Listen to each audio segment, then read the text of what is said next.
Este es Canal Capital.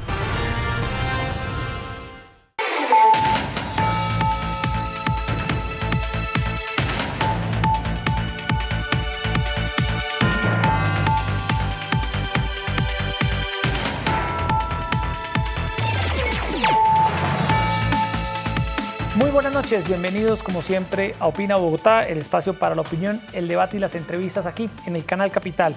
Justo hoy, hace 20 años, el 13 de agosto de 1999, sicarios asesinaron al periodista, al humorista Jaime Garzón, justo cuando se dirigía en aquella mañana de viernes hacia su trabajo en Radionet, en el occidente de Bogotá.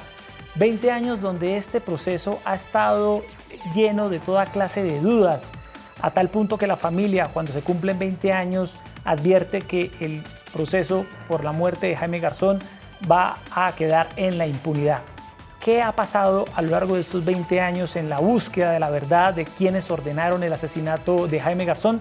Esta noche en Opina Bogotá nos acompaña Sebastián Escobar Uribe, abogado del colectivo José Alvear Restrepo, que representa a la familia de Jaime Garzón en este caso ante diferentes instancias. Con él vamos a hablar sobre este tema esta noche. Como siempre, Erika Fontalvo, muy buenas noches. Hola, Jessy, ¿qué tal? Muy buenas noches para las personas que nos ven, que nos acompañan a esta hora en Opina Bogotá.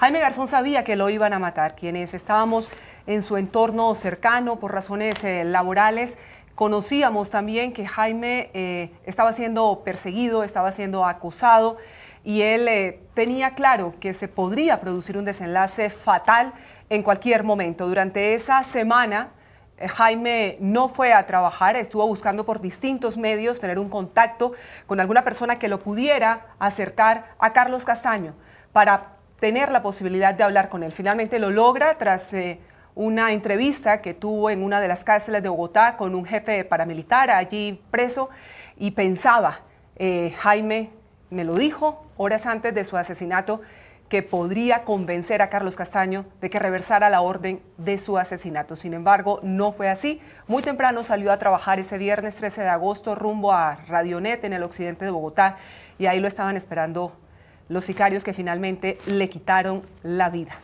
Jaime había logrado una reunión con Carlos Castaño que se llevaría a cabo el día sábado 14 de agosto, en algún lugar del departamento de Córdoba, pero finalmente esa reunión no se llevó a cabo. Yo estoy convencida 20 años después que Carlos Castaño nunca reversó la orden para matar a Jaime Garzón. Era una decisión definitivamente tomada. Abogado Sebastián Escobar Uribe, bienvenido a Opina Bogotá, buenas noches. Buenas noches, Yesid, buenas noches, Erika. Abogado. Un saludo a todos los televidentes. Bueno, abogado, vamos a empezar a reconstruir lo que ha sido esta larga lucha de la familia de Jaime Garzón para encontrar justicia. Hoy se cumplen 20 años de este asesinato que le dolió al país, conmocionó a toda una nación. ¿Por qué está en riesgo de quedar en impunidad, como lo ha advertido la familia de Jaime Garzón? Bueno, lo que pasa es que este ha sido un caso que desde el inicio de la investigación, ese mismo día que atentaron en contra de la vida de Jaime Garzón, estuvo plagado de obstáculos y de desviaciones. Y esto ha sido así también durante estos 20 años. Tanto es así que luego de 20 años solamente tenemos 2 condenas, una de ellas en contra del máximo comandante del grupo paramilitar, Carlos Castaño, y en contra de José Miguel Narváez, pero también fue una sentencia que se obtuvo hace pocos días y que fue también plagada de obstáculos todo el procedimiento que se llevó pues, durante el juicio, durante la investigación, y han sido 20 años pues, como de una lucha histórica porque se pues, logre un esclarecimiento de la verdad, que la verdad procesal se acerque lo máximo posible a lo que ocurrió en realidad. Y a pesar de esas decisiones judiciales como la que hoy tenemos en contra de José Miguel Narváez Martínez, creemos que contrario a avanzar en ese esclarecimiento de la verdad, a veces parece que nos fuéramos alejando un poco más de ese esclarecimiento. Abogado, ¿quiénes o qué sectores han estado detrás precisamente de todo el tema de manipulación de testigos, de intentos por desviar la investigación para que se conozca toda la verdad acerca del crimen de Jaime Garzón?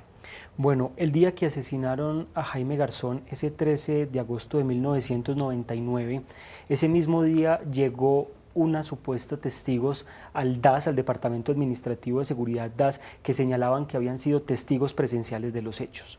Eso queda plasmado en un informe de policía judicial que da cuenta de esos testigos, y después nos dimos cuenta que esos testigos hacían afirmaciones del tipo que habían podido observar a las personas que atentaron en contra de la vida de Jaime Garzón, a pesar de que estaban ubicados a distancias de entre 300 y 350 metros, de que los asesinos de Jaime Garzón llevaban puestos ese día pasamontañas, además cascos de motocicleta, y una serie de incoherencias pues que no tenían sentido y que en su momento fueron advertidos por los abogados que representaban los intereses de la familia.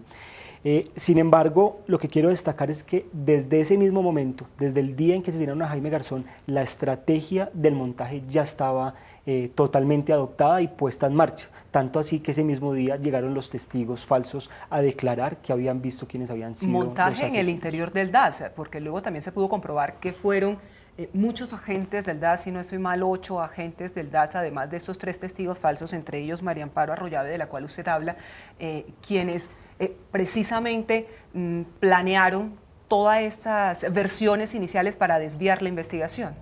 Desde luego fue una estrategia del DAS a más alto nivel, que contó incluso con,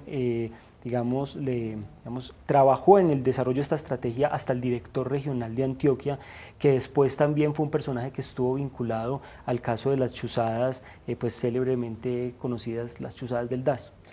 Abogado, recientemente conocimos que el Tribunal Superior de Bogotá desestimó un fallo del Consejo de Estado que había declarado el asesinato de Jaime Garzón como un crimen de lesa humanidad. Hay preocupación porque esta decisión del Tribunal Superior de Bogotá puede llevar a que el caso prescriba y más personas no paguen por este crimen.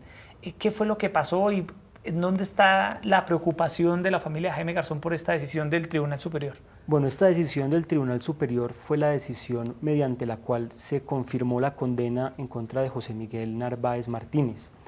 Esta es una decisión que, si bien representa un avance en la judicialización de una persona que tuvo participación en este hecho, pero adicionalmente que es un referente de otros muchos casos de personas que pertenecían a un sector relacionados con la defensa de los derechos humanos, con ciertos sectores también de izquierda.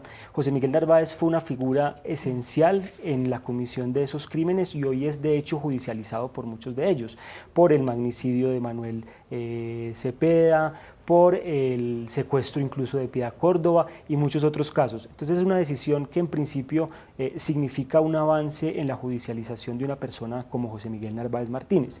Sin embargo, a nosotros nos generó mucha preocupación que esa decisión sí representa un retroceso en términos del esclarecimiento de la verdad, y lo es por varias razones. La primera es porque desconoce el papel que tuvieron en este crimen en particular ciertos sectores del Estado y particularmente de las fuerzas militares, como fue denunciado históricamente y a partir del momento incluso en que ocurrieron los hechos. Es algo que parece en esta decisión invisibilizado por completo. Y lo segundo es que tampoco reconoce que el homicidio de Jaime Garzón ocurrió en un contexto particular, y es un contexto en el cual se atentó en contra de la vida que de personas que como Jaime pues representaban para la sociedad pues la figura de personas que defendían los derechos humanos, de periodistas críticos, de personas comprometidas con la negociación política de la paz. Y de hecho que fueron personas que fueron asesinadas mediante el mismo modus operandi, por decisión de los grupos paramilitares y ejecutados por la banda La Terraza. Sí, en su momento, y bien lo ha notado usted, Erika, ahora en la introducción del programa, Carlos Castaño admitió haber dado la orden de asesinar a Jaime Garzón, luego de ser instigado a ello por parte de José Miguel Narváez. Pero ¿quiénes hacen falta en este proceso para ser vinculados o para que respondan por lo que hicieron? ¿Quién mató realmente a Jaime Garzón? ¿Quiénes más participaron en este crimen, abogado? Bueno, eso hace parte del fenómeno que aún es importante reconstruir, y es justamente por eso que nosotros manifestamos que este hecho sigue estando en la impunidad. personas, digamos, a partir del año 2006-2007, varios de los comandantes paramilitares que se acogieron a Justicia y Paz empezaron a entregar información muy útil para el esclarecimiento de estos hechos y empezaron a dar información de determinadas personas. José Miguel Narváez Martínez es una de estas personas que pues actuó como ese intermediario entre un sector del ejército que llevó la información a Carlos Castaño. También se empezaron a referir frente a otras personas que estaban en el ejército, puntualmente Jorge Eliezer Plazas Acevedo, un coronel retirado del ejército que su último cargo fue el de jefe de la Oficina de Inteligencia de la Brigada 13ª, y posteriormente también hicieron algunos señalamientos sobre Rito del Río. Dos personajes que también han estado vinculados a muchos de los casos históricos del paramilitarismo, por ejemplo la masacre de Mapiripán, a masacres como la de Cacarica en el Chocó, es decir, personas que han estado vinculadas con varios hechos de los grupos paramilitares. Pero para nosotros ha sido claro que estas personas, si bien pudieron tener un rol en este crimen, no fueron las personas decisivas. Esto ya lo han dicho varios comandantes paramilitares, esto fue un favor que Carlos Castaño le hizo a altos mandos militares de la época, y si bien estas dos personas que han sido señaladas por parte de los desmovilizados paramilitares pertenecían al ejército, no ocupaban en ese momento pues las altas dignidades de los cargos en el ejército. Entonces sí creemos que estas personas son un eslabón importante en el esclarecimiento, pero que allí no termina la cadena de las responsabilidades y que hay que seguir escalando hacia arriba. Déjeme volver, abogado, sobre la figura de José Miguel Narváez. Este es subdirector del DAS, quien además ejercía como asesor muy cercano de Carlos Castaño y quien le suministraba todo este tipo de información de inteligencia obtenida del DAS y obtenida también precisamente de esas fuerzas militares. ¿Por qué José Miguel Narváez considera a Jaime Garzón, quien era un hombre que de acuerdo con lo que todos conocíamos de él, el país lo veía como una persona que evidentemente ejercía un humor político, crítico, mordaz frente a la realidad, pero era una persona por sus vínculos, hay que conocer la historia de Jaime Garzón, de su trabajo en comunidades y demás, era una persona que defendía los derechos humanos, que buscaba la negociación, la posibilidad de los consensos en los distintos acercamientos de paz entre FARC, ELN, en ese momento que se estaban dando en el país. ¿Por qué José Miguel Narváez va a donde Carlos Castaño y lo considera un enemigo, o mejor, un amigo de la guerrilla? ¿Qué dicen las investigaciones, qué dicen los testigos? Bueno, hay que recordar que para la época de los hechos Jaime tenía un rol particular como facilitador en la liberación de secuestrados, particularmente los secuestrados por las FARC en la vía al llano, pero adicionalmente tenía una participación en la comisión de notables que buscaba los diálogos con la guerrilla del ELN, en una época también que era de negociación política con la otrora guerrilla de las FARC. Eso creo que es parte del móvil fundamental del asesinato de Jaime Garzón. Esa, digamos, consideración ideológica de un sector del establecimiento que desafortunadamente estigmatizaba la labor de personas que creían en la paz, que defendían los derechos humanos y que se expresaba de muchas maneras. José Miguel Narváez no solamente fue el facilitador de información para Carlos Castaño, lo han dicho diferentes comandantes paramilitares, fue también un ideólogo de este grupo armado y como ideólogo formó a diferentes comandantes y a sus tropas en cosas como doctrinas. ¿Por qué es lícito matar comunistas? Era claro. Un poco lo que señalaban. La figura del enemigo interno, ¿no? La figura del enemigo interno, y así lo reconoce en el 2016 la propia Fiscalía General de la Nación en una decisión que también es un poco contradictoria con la decisión posterior del tribunal, porque es una decisión del 2016 de la Fiscalía General de la Nación que también reconoce que esto es un crimen de lesa humanidad, reconoce que es un crimen de Estado y reconoce que es un crimen de Estado porque se dio digamos, en el uso y en la implementación de ese tipo de doctrinas que hasta por lo menos el año 2009 en los manuales del Ejército y en los manuales de las fuerzas militares todavía consideraba a determinados sectores de la sociedad civil como enemigo interno al cual cual se debía atacar. Y fue justamente la materialización de esas doctrinas las que aplicó José Miguel Narváez en su formación a los grupos paramilitares, pero también cuando sugería a la máxima dirigencia de estos grupos contra quien debía atentar. Sí, abogado, en el 2011 la familia demandó al Estado colombiano ante la Corte Interamericana de Derechos Humanos, la familia de Jaime Garzón. En estos años, ¿qué ha pasado con esta demanda ante la CIDH, donde el Estado de Ica podría llegar a ser condenado por la muerte de Jaime Garzón? ¿Qué ha pasado en todo este tiempo?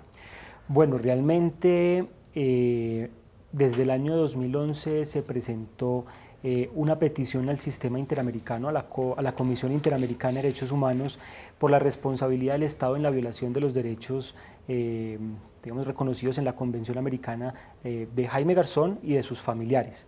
Desafortunadamente, desde hace algunos años y esta última década, el sistema interamericano de derechos humanos ha entrado en una fase muy compleja de colapso y las decisiones se han venido aplazando en el tiempo. Desafortunadamente, luego de estos 10 años solo contamos en este caso con una decisión de admisibilidad, pero todavía falta que se dé toda la discusión sobre el fondo del asunto, es decir, que la comisión entre a analizar y tome una decisión de si efectivamente el Estado violó los derechos humanos de Jaime Garzón y de sus familiares. Bueno, eso a nivel internacional, a nivel nacional, ya nos ha dicho el abogado Yesid que solamente hay 2 condenas, una frente a Carlos Castaño, que se nos ha dicho Carlos Castaño fue asesinado, al parecer en un ajusticiamiento interno de su organización criminal, de su estructura criminal, incluso por su mismo hermano, una información que Marisol Garzón no le da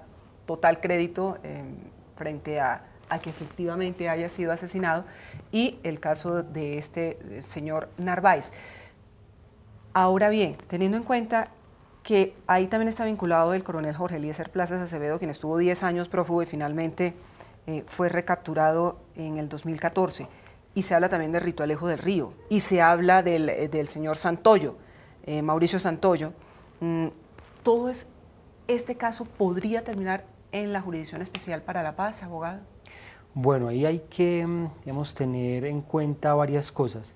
Es cierto que ya algunas de las personas que han sido vinculadas al homicidio de Jaime Garzón han solicitado acogerse a la Jurisdicción Especial para la Paz. Rito Alejo del Río ya lo hizo y la Secretaría Ejecutiva de la Jurisdicción Especial para la Paz recibió acta de sometimiento del exgeneral y esta persona hoy en día se encuentra sometida ante la Jurisdicción Especial para la Paz. Lo propio hizo el coronel retirado Jorge Eliezer Plazas Acevedo. Lo que pasa es que este coronel no había estado en los listados iniciales que había pasado el Ministerio de Defensa ante la Jurisdicción Especial para la Paz, listados que tenían el fin, de alguna manera, de hacer un primer filtro de los militares o los miembros de las fuerzas militares que han estado procesados por hechos relacionados directa o indirectamente con el conflicto armado.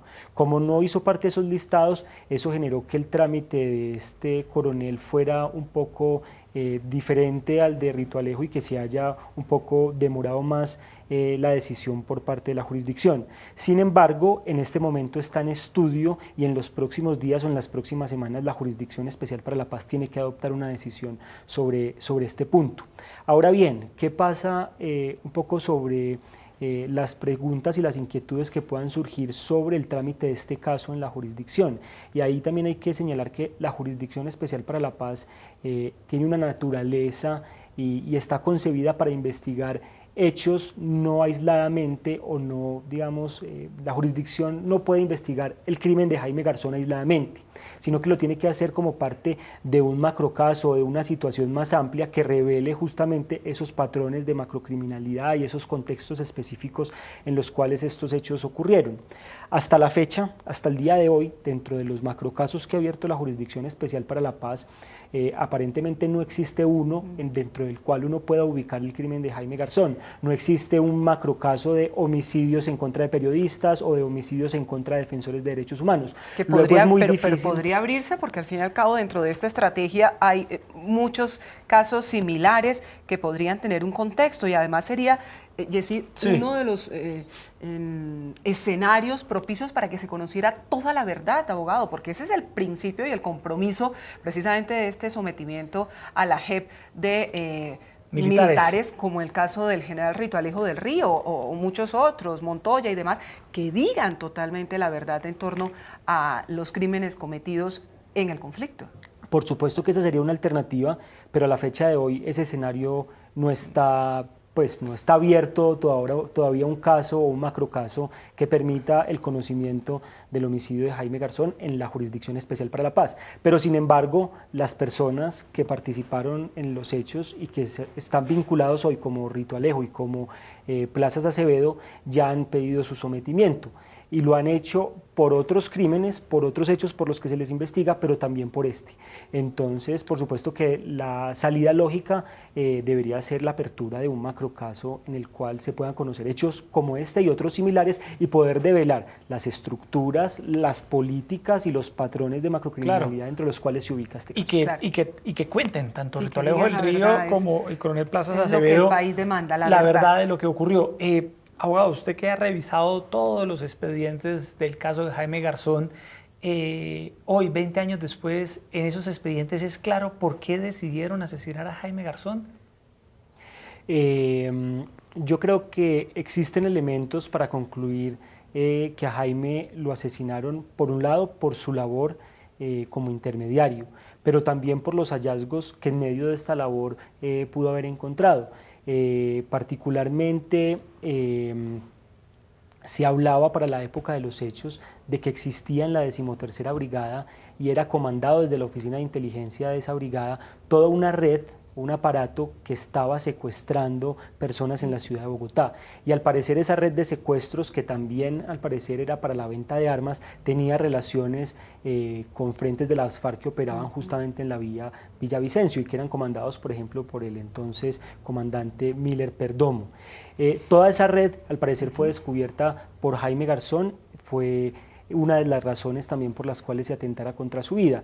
Y uno viene un poco con los años a confirmar esas razones al advertir que una persona como el coronel retirado Plazas Acevedo es justamente una persona que ha sido condenada también por esos hechos de secuestros de parte de ese grupo de seguimiento y control que operaba en la oficina de inteligencia de la 13ª Brigada, porque es que desde allí se secuestraron a diferentes personas en Bogotá. El caso más sonado y el que más se recuerda es el del industrial de origen israelí Benjamín Koudari, que fue secuestrado, que fue un secuestro extorsivo por el que se le pidió un rescate a su familia, pero que en medio de su cautiverio fue asesinado por integrantes de ese grupo de seguimiento y control que estaba conformado por personas de inteligencia de la brigada y de desmovilizados de los grupos guerrilleros. Muy similar a las denuncias, Erika, que estamos conociendo en las últimas semanas del Gaula, sí, que la historia siempre han nos generado persigue. alarma, porque ¿cómo así que en Colombia están involucrados en secuestros las propias autoridades que están destinadas a combatir ese flagelo? En el caso de Jaime Garzón... Eso pasaba en ese momento. Erika, en el caso de Jaime Garzón, cuando el abogado nos cuenta su papel de intermediario, se refiere a que Jaime Garzón buscaba en su gestión también como defensor de derechos humanos y de líder de paz, mediar para ayudar a liberar personas que estaban secuestradas. Por supuesto, además que era una labor que hacía oficialmente como integrante o como consultor de la gobernación de Cundinamarca y autorizado directamente por el entonces gobernador, que además era una labor que hacía en medio de un diálogo que en ese entonces se llevaba con la guerrilla de las FARC. En ese momento, Jaime incluso sufrió un accidente en esa labor humanitaria que adelantaba, tratando de volver a los secuestrados, que se fracturó ambas piernas, fue un tema muy complejo para su salud, puso en riesgo, de hecho, su propia vida, me acuerdo, pero es que mire, el contexto de ese tipo de relación que Jaime tenía, por lo menos con las FARC, viene de su época como alcalde del Sumapaz.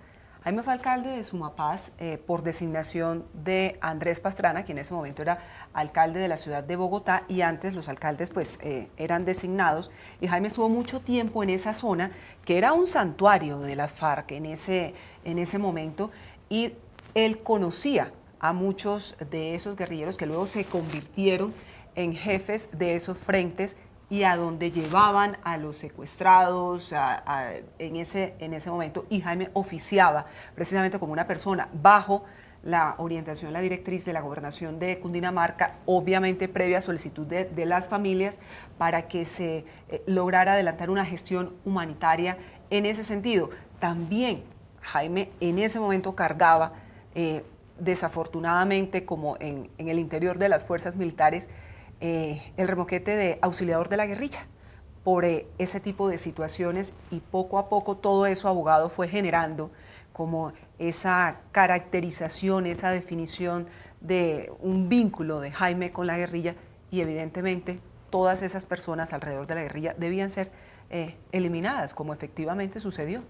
Sí, de acuerdo. Además, era una época en la que intermediar en secuestros era no solamente mal visto, sino llegó a ser criminalizado en la década de los 90.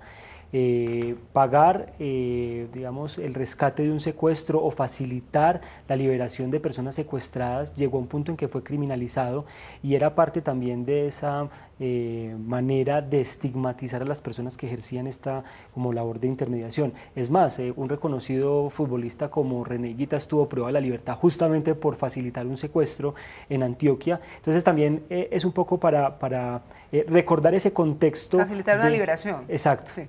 Es un poco para recordar ese contexto en el cual Jaime desempeñó esa labor humanitaria, facilitando, buscando espacios de diálogo entre diferentes actores, pero en este caso concreto para la liberación de personas que pues padecían una situación compleja producto de un flagelo como es el secuestro. Y era desafortunadamente una labor que para nosotros hoy en día es una labor humanitaria, una labor a favor de las víctimas para que éstas pudieran recuperar su libertad, pero que por supuesto en ese contexto era muy mal vista desde altos sectores de las fuerzas militares, tanto así que pues el comandante del ejército de la época denunció ante el SAR antisecuestro a Jaime Garzón por considerar que esas labores humanitarias que él desempeñaba eran labores justamente que lo relacionaban con la insurgencia. ¿Habla usted del general Jorge Enrique Mora Rangel? Sí, desde luego que en ese momento Jorge Enrique Mora Rangel señaló públicamente a Jaime Garzón, y creemos también que esos señalamientos temerarios en ese contexto también desataron, por supuesto, la reacción criminal que posteriormente se dio por parte de los grupos paramilitares. Ahora, una época en la que, Erika, se empezaron a dar esos vínculos directos entre un sector del ejército, un sector de la fuerza pública, con estos grupos paramilitares en el Magdalena Medio, en diferentes regiones del país, una convivencia total. Sí, venía desde los años Así 80, cuando Jair Klein sí. estuvo en el Magdalena Medio montando todas estas estructuras criminales. Así es. Abogado, entramos ya acá en los minutos finales de la entrevista. Cuando se cumplen hoy 20 años, ¿qué pide la familia Jaime Garzón? ¿Qué piden ustedes, los abogados, de este proceso? ¿Qué llamado le hacen a la justicia, a la Fiscalía, a la Corte Suprema de Justicia, al Tribunal Superior de Bogotá, al Consejo de Estado, a la CIDH, a la sociedad colombiana hoy? Bueno, no, el llamado es a hacer justicia, y para nosotros hacer justicia es algo que está íntimamente ligado con el esclarecimiento de la verdad. El mandato de hacer justicia en este caso, y lo hemos discutido en diferentes ocasiones con Marisol Garzón, no está relacionado con que se purguen penas de cárcel, altas penas, sino que lo que creemos es fundamental es que se logre esclarecer, es que se logre llegar a quienes realmente dieron la orden de que se asesinara a Jaime Garzón, y creemos que es una labor que está en marcha, es una labor a la que le hemos dedicado, por supuesto, muchos años de trabajo, no solamente yo, sino otros abogados que me han antecedido en este esfuerzo, y en la que continuaremos, pero lo fundamental es que las instituciones que son las llamadas a dar resultados tampoco desfallezcan en este intento por asegurar el esclarecimiento de la verdad. Y esto va tanto para las autoridades judiciales ordinarias, Fiscalía, tribunales, Corte Suprema, como para las entidades judiciales de naturaleza transicional como la Jurisdicción Especial para la Paz. ¿Este crimen prescribirá? Es una pregunta un poco compleja, pero yo creo que este crimen no va a prescribir. Y no va a prescribir porque es un crimen en el cual Las investigaciones actuales están declaradas como de lesa humanidad. Solamente no hace parte de esa declaratoria de lesa humanidad los procesos que antes habían pasado a etapa de juicio. Es el caso de José Miguel Narváez y es el caso de Plazas Acevedo.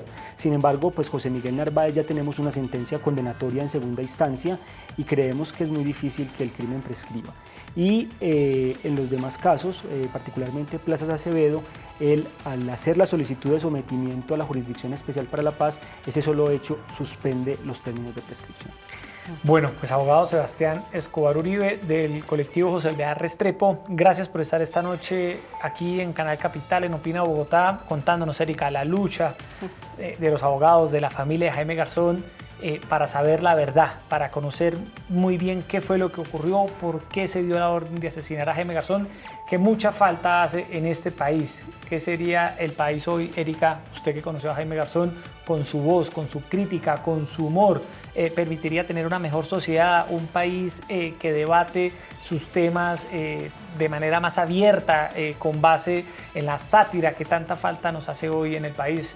Un saludo muy especial de parte de Canal Capital a la familia de Jaime Garzón y abogado, gracias por estar esta noche con nosotros. Muchas gracias de nuevo a ustedes por invitarme, por poder compartir con los televidentes y realmente espero que en el futuro podamos traer mejores noticias y poder llegar a la conclusión de que hemos esclarecido este lamentable crimen y que hemos llegado, digamos al final del establecimiento de las responsabilidades a las que haya lugar. El caso de Jaime Garzón es absolutamente emblemático, es simbólico, abogado y Yesid y personas que nos acompañan a esta hora en Opina Bogotá, porque es lo que ocurre hoy en Colombia.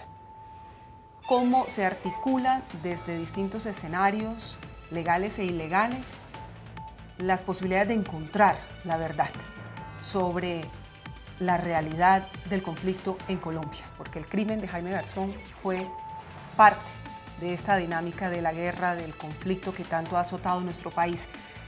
Y qué bueno que se pueda llegar a la verdad, que no tengan que pasar 20 años para que podamos conocer quiénes estuvieron realmente detrás del asesinato de Jaime Garzón, que sin lugar a dudas, Yesid, es una falta enorme en este país, de tantas mentiras y de tantas infamias. A todos ustedes, muchas gracias por estar como siempre en sintonía de Opina Bogotá. Sigan con toda la programación de Canal Capital, la televisión pública de nuestra ciudad, y los esperamos como siempre aquí a las 8:30 de la noche en este espacio donde conversamos los temas que le interesan a Bogotá y al país. Muy buenas noches. Gracias.